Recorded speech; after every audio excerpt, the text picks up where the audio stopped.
just dropped a whole 4 minutes ago on the official Liverpool website, so I will pick your brain on this one. According to the official Liverpool Twitter account, Bobby Clark has joined Red Bull Salzburg on a permanent transfer, subject to international clearance. Everyone at LFC wishes Bobby all the best for his future. I mean, we kind of had a sense of this when he put a black and white photo of himself up on his Twitter account a week or so ago. We've already spoken about a few of the players who might go out on loan and a bit of surprise around this.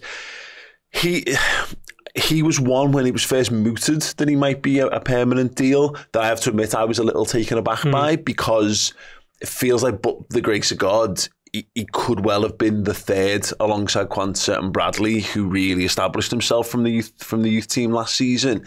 He played a decent amount of football, but he didn't quite get that breakout moment in the same way the others did. Yeah. But to go from that to, well, you've been sold, it feels like a really big, it feels like a lot's happened in a very short space of time for him, really. It does, yeah. And you only got to look at the manager he was going to work with now in Salzburg, Pep Linders, who's instrumental in driving this deal. I think they bid 6 million, 8 million, and Liverpool had a sort of rough valuation of 12 for Bobby Clark. So they've got closer to that with 10, sort of met in the middle and compromised a bit. And yeah, he was desperate to go and play senior football after, 14 appearances under Jurgen Klopp. I think 12 of them came last season, including the Carabao Cup final. And when you have days like that as a young player, it can only whet your appetite so much more for what is coming in a young career. So isn't there just a thing on that, sorry to jump in, is that the Carabao Cup, the League Cup, whatever we want, Coca-Cola Cup, or whatever we want to call it, the Worthington Cup, is so often where these Liverpool players are blooded in. Well, all of a sudden, he's not just been blooded in, he's won the whole thing. So this season, it's going to be hard to, he'll want to do more, but you can't, that's a big ask almost to do but more. So that, as you say, whetted the appetite, but actually almost fuels a desire to go and just get more games. That's exactly it, yeah. And, could be playing in the Champions League as well, couldn't he? I haven't actually checked how they got on, but I think they played the qualifier last night. So yeah, I mean, it's a good move for him. It's a decent fee for Liverpool, 10 million.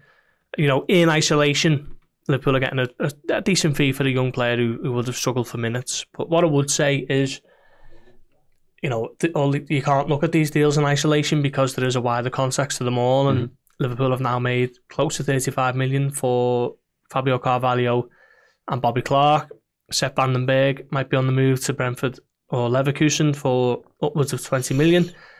What's going to happen with all this money?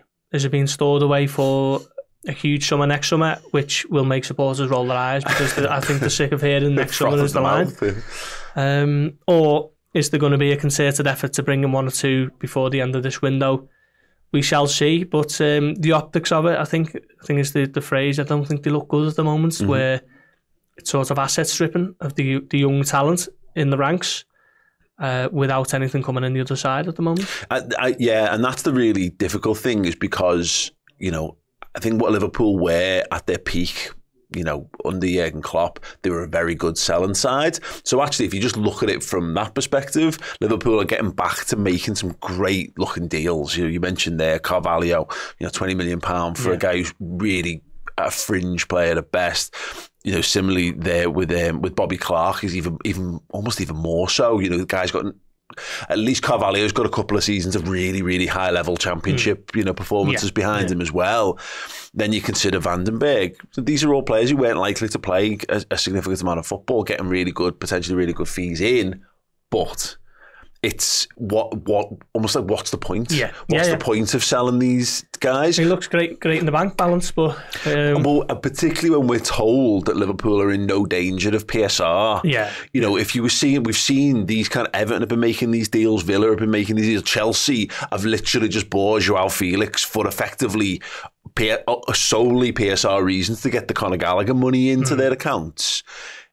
If we thought Liverpool was struggling for PSR, it would be these moves would feel even more understandable. But I don't know, it's hard to kind of gauge where this is all at, really. Yeah, it's like you can see sort of half the plan, can't you? Shining a light on half of the Richard Hughes master plan, which is sell your fringe players who won't feature too much for really decent fees. Which for a club like Liverpool, that model is important. Obviously, self-sustainable and all that stuff. So they need to sell players like this. So if they sell, Clark for 10, Carvalho 22.5, potentially rising to 27.5, 17.5% sell-ons in both of those. Van den Berg, some money from Solanke with him going to Tottenham. It all adds up, and that looks really good. I like the way that you just pulled back on adding all that up mentally there. But that's fine. Someone can do that in the comments. Upwards of close to 80 million, is it something like that?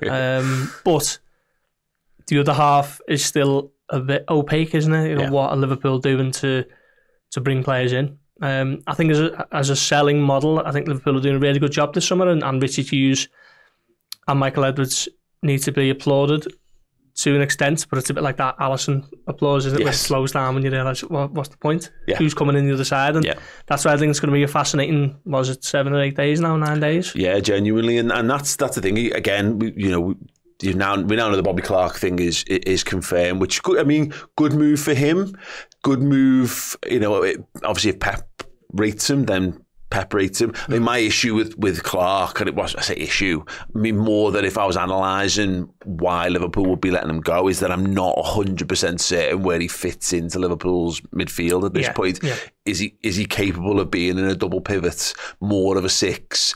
I'm not sure. I don't think physically, I'm not sure he's quite there just yet. And then you're talking about the 10 being the alternative. Well, there's Szoboszlai and Harvey Elliott who will be ahead of him in the pecking order, and I'm sure Curtis Jones and Alexis McAllister would probably be putting their hand up in training if that role became available at some point. So I get it. There's perhaps not as clear a pathway as there would have been in a Jurgen Klopp midfield where you've got some 8 positions up for grabs. Yeah, I think it's a bit easier to analyse what a slot midfielder looks like already than a Klopp midfielder. I think there was always this idea that, Liverpool's midfield was a topic of debate, wasn't it, when they were the best team in the world, sort of 4 or 5 years ago.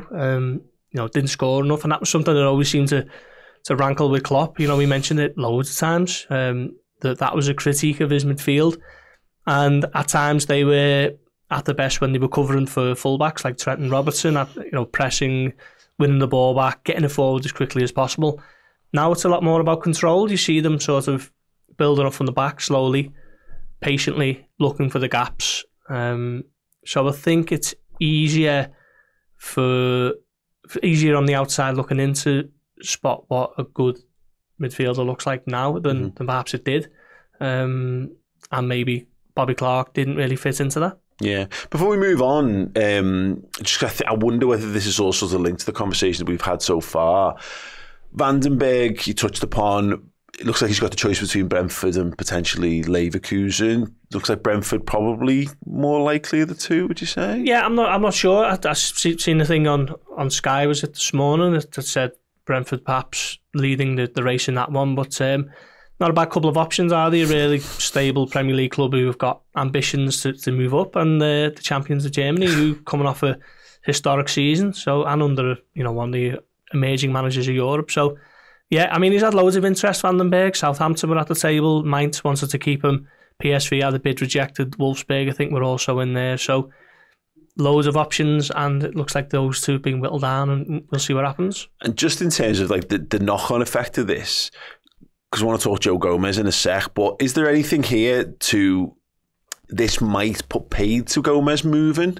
Obviously, for all the conversation was around Gomez not being involved, but Van den Berg wasn't involved at the weekend either. It looks like Van den Berg's always kind of been on the block for sale all summer long. Yeah.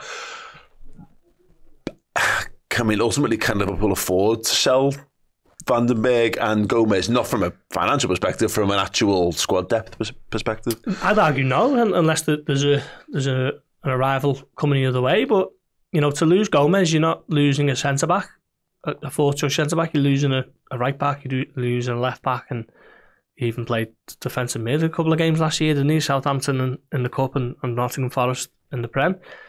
So I can see why, after maybe close to a decade, he's 27, he's just got back into England set up, he wants to play as a centre-back regularly.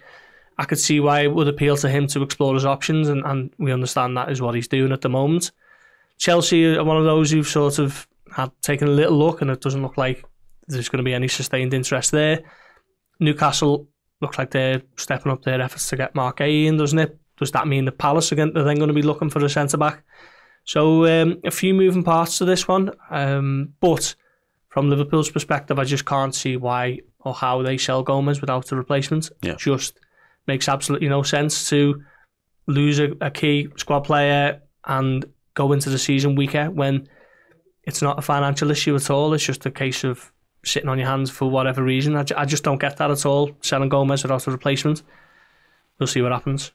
Just lastly on the Gomez stuff, in contention still then for the weekend? Because that's the other side of this. Liverpool own a lot of football. Someone was going to miss out on the bench, and could this also just be as simple as Gomez just goes back into rotation? Yeah, Liverpool are adamant that there's nothing to see here, and he's training well, and I'm sure we see pictures of him training later today when they break. He's in contention for the weekend. He might come back into the squad. I think it'll be really telling if he doesn't. I think that will be the sort of nail in the coffin for his Liverpool career if he misses out again. So we'll wait and see at 3:30 is it Sunday when team news drops, or 3:15 now? But Liverpool for me absolutely have to get a replacement in if Joe Gomez does leave. But we do know that he is sort of assessing what's out there at the moment.